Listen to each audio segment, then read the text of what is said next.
एक आदिवासी प्रतिनिधि होने के नाते,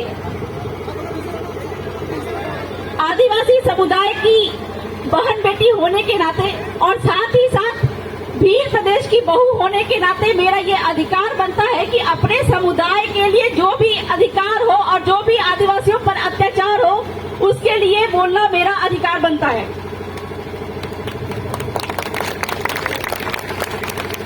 आज हम लोग यहाँ पर कलेक्ट्री में एकत्रित हुए हैं अपने आदिवासी भाई प्रकाश भील को न्याय दिलाने के लिए एकत्रित हुए हैं।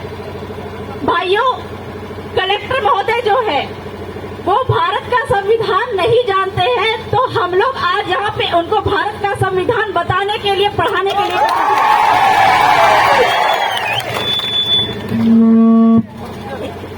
वो भारत का संविधान नहीं जानते। यह हम इसलिए कह रहे हैं क्योंकि भारत के संविधान में, कानून में, संविधान में जो भी जमीन के अधिकार हैं, आदिवासियों के जमीन के अधिकार है, वो कलेक्टर महोदय नहीं जानते हैं। इसलिए भू माफियाओं के साथ मिलकर हमारे भीलों की जमीन वो छीन रहे हैं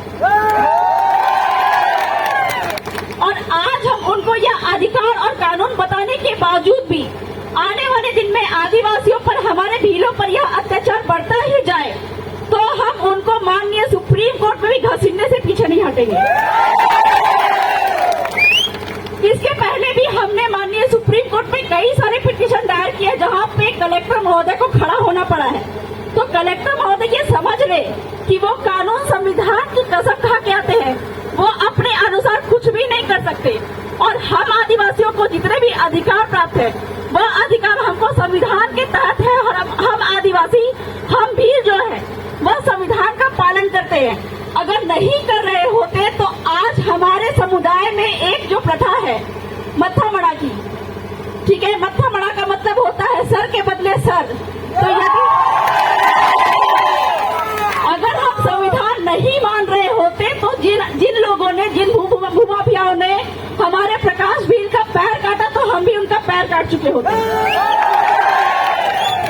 लेकिन चूंकि हम संविधान कानून का पालन करते हैं और साथ ही साथ में हमारे जो अगुवाजन ने बोला भी है कि आप आदिवासियों को लोकतंत्र नहीं सिखा सकते, आपको आदिवासियों से लोकतंत्र सीखने की आवश्यकता है।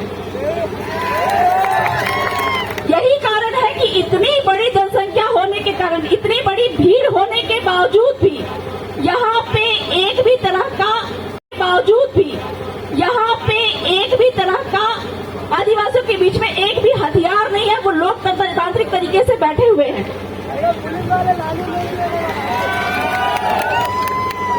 तो कलेक्टर महोदय के समक्ष कुछ और मुद्दे भी रखने वाले जिसके लिए हम यहाँ पे एकत्रित हुए हैं।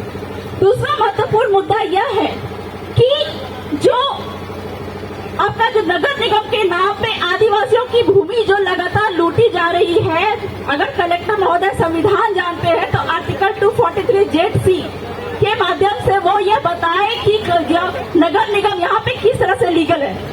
नगर निगम यहाँ पे इलीगल है तो आदिवासियों की जमीन किसी भी तरीके से लूटना बंद करे। दूसरा महत्वपूर्ण मुद्दा यह है कि हम आज तक कानून संविधान का पालन करते आए हैं और किसी भी तरह से हमारे भीलों की जमीन अगर लूटी जाती है तो आदिवासियों की ग्राम सभा की अनुमति आवश्यक होनी चाहिए। ये हम उनको सिखा देना चाहते हैं। ये मैं नहीं कह रही हूँ, ये जो है आपके जो राज्य सरकार की जो लिखित रिपोर्ट कर रही है वहाँ से, जयपुर से आया हुआ लेटर कह रहा है, ठीक है। तीसरा महत्वपूर्ण मुद्दा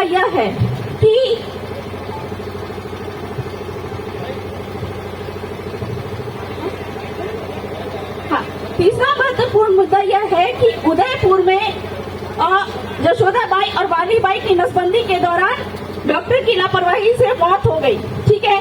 इस मुद्दे पर हम कहना चाहेंगे कि पूरे भारत भर में सबको जग जाएगा, पूरे भारत भर में भीलों की जनसंख्या सबसे ज्यादा है और एक डेटा रिपोर्ट के अनुसार भीलों के बीच में ही नसबंदी प्रोग्राम चलाए जाते हैं।